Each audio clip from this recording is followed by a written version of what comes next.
Ano ang karapatan natin? Sino ba ito? Ano ang clue? Sige, so ang ating clue, Ang niyog na apat ang mata. Mga idol. Tingnan nyo mabuti.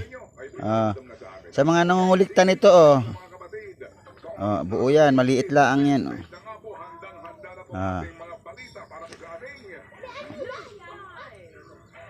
Bilangin nyo mabuti ha. Bilangin nyo.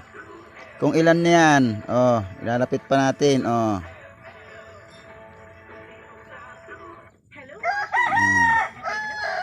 Bistak lang. Ano yan? Matagal na ito.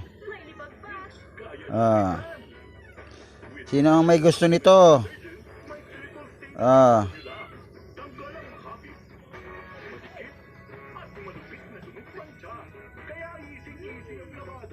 Mula noon hanggang ngayon. Bilangin nyo kung ilan yan. Sa lahat ng bagay, simula pa lang, siguraduhin max protection na. Kasi pag kulang ang proteksyon, baka madaling masira. Sa ngipin, dapat may back protection din. Max Alaga ng Unique Toothpaste.